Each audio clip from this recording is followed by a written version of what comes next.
Hello, everyone. Thank you. Thank you so much for coming here to hear our voices, and thank you for your heartfelt support for, North Korean people. And today, I just want to share and focus on gender-based violence inside of the North Korea and the situation in detention facilities inside of North Korea, because I experienced those things. This year marks 80 years of division on the Korean peninsula. But this is just not a number, but it represents decades of suffering for North Korean people, of loss of their human dignity and widespread of human rights abuses. So far, over 34,000 of North Korean defectors have settled in South Korea, but still 25 million of North Korean people reside inside of the North Korea under brutal dictatorship. I was born in Haesan, North Korea, and I lived in there age at 14. And Haesan is a small city, but it is known as a major smuggling hub because it located on the border with China. So people engaged in the smuggling to survive and treating it as an alternative business model. In North Korea, men are required to go to their state-assigned workplaces. If they don't, they face punishment.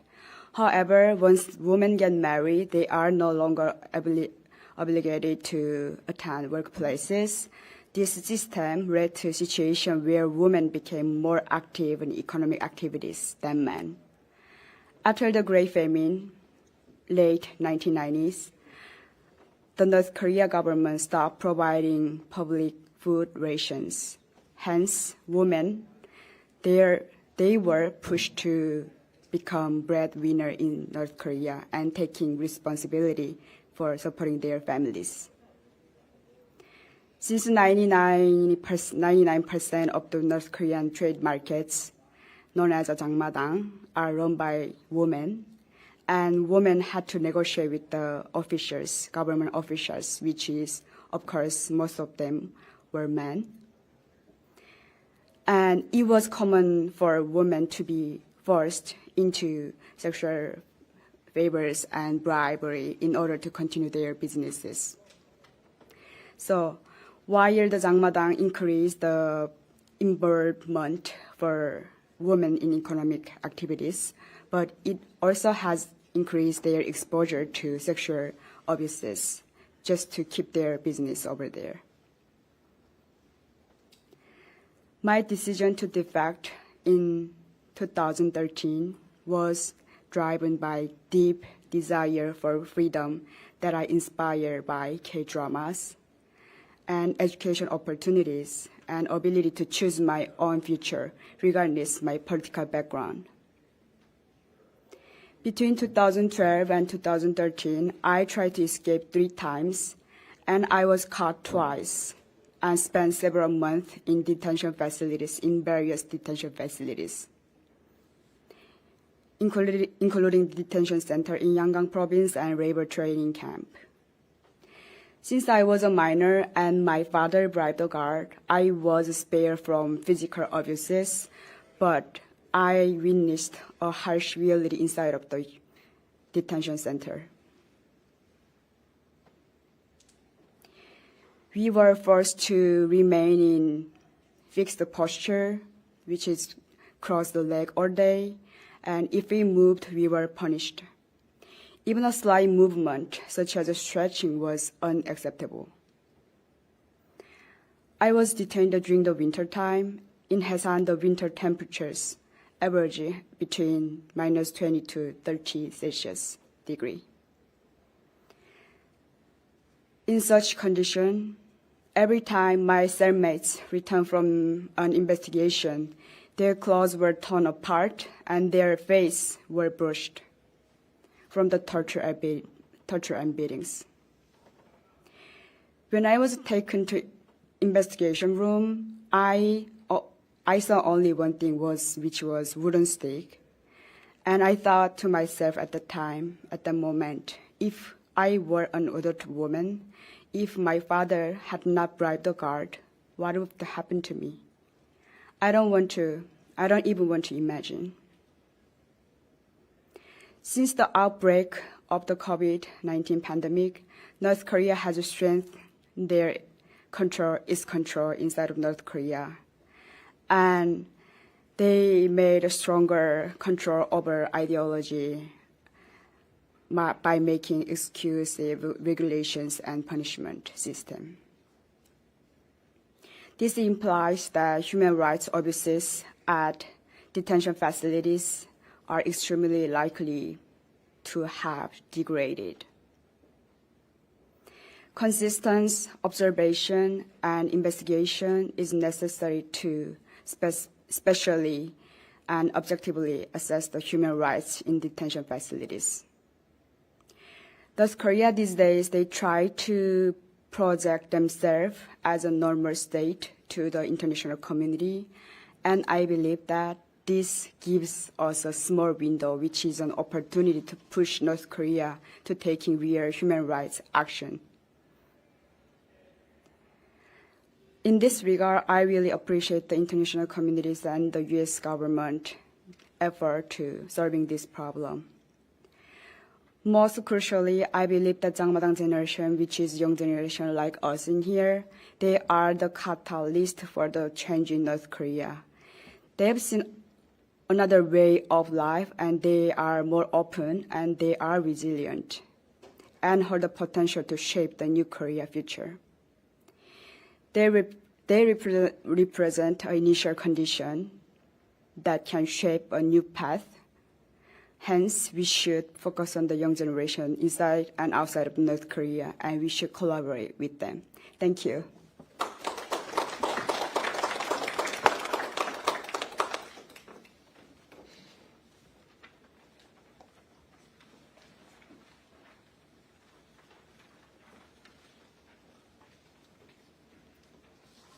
Good afternoon, everyone. Thank you for joining us today, and thank you for giving me opportunity to share my story.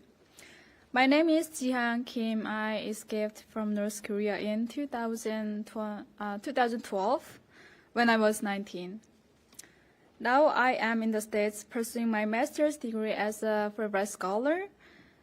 And today I want to share my story with you to escape from a hopeless country. When I was in elementary school, I had a dream to be a novelist for the first time.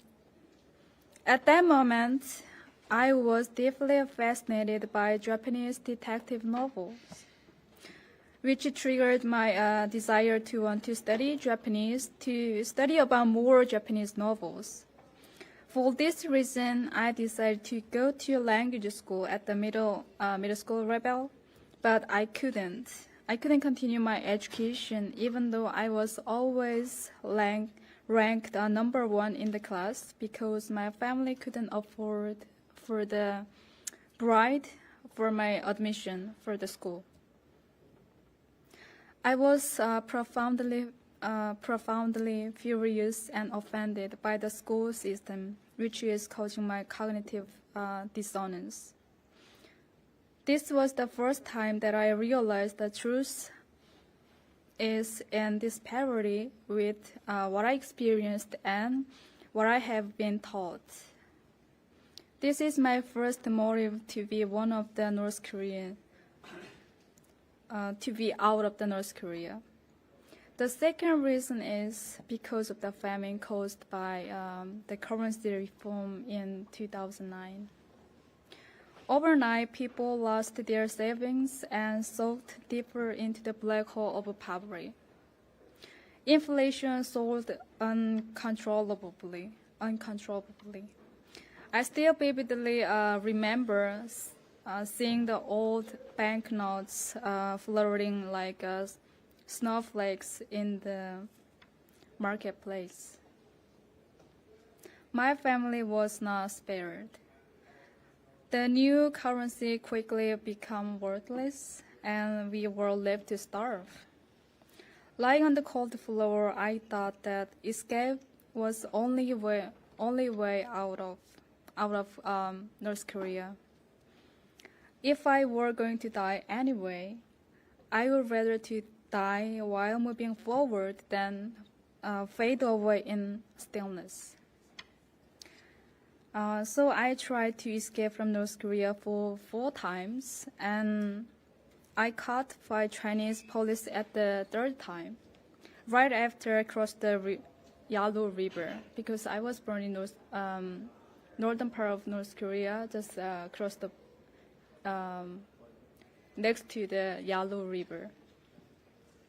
Finally, in 2012, I made China safely. So, what was life like in China?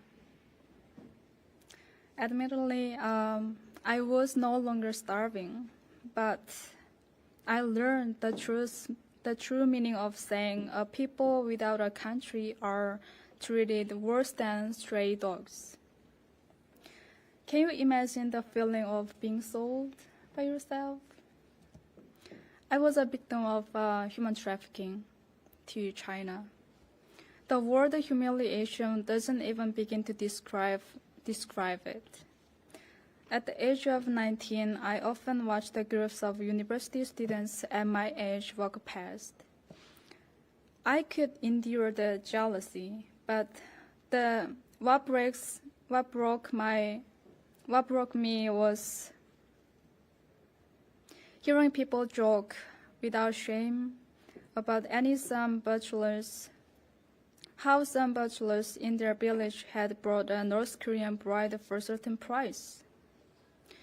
They laughed as they told stories of women who were beaten for trying to escape, or how the woman's leg was broken so she could never learn a way again. Each story felt like a warning to me. Try it, and you will suffer the same.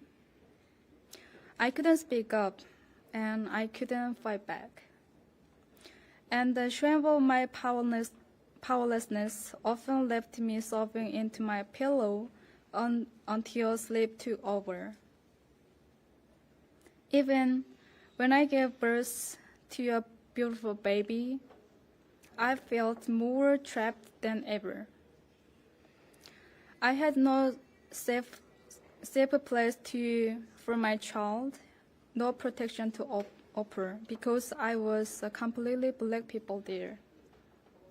My son was also black as me. Today I stand firm and grow stronger thanks to unwavering support of countless people who believed in me. But I have not forgotten the 13-year-old girl I once was. In North Korea, countless children are still seeking for the spark of hope. In China, more than 10,000 North Korean women remain trapped in the human rights abuse disguised as family. In 2017, South Korean news media reported that 20% of them are being forced into online sex work.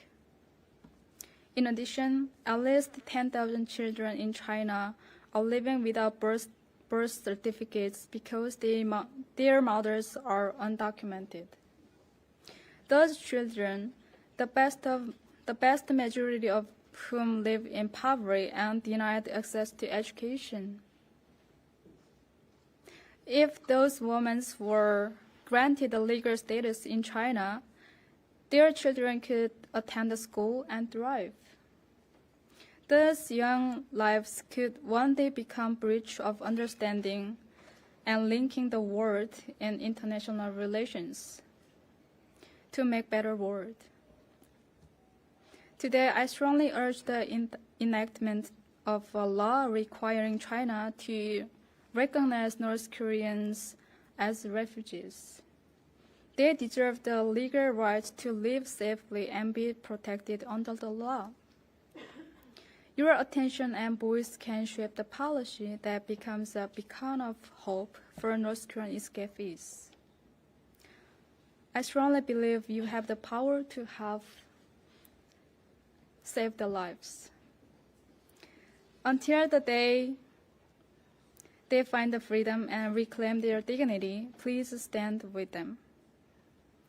Thank you for listening.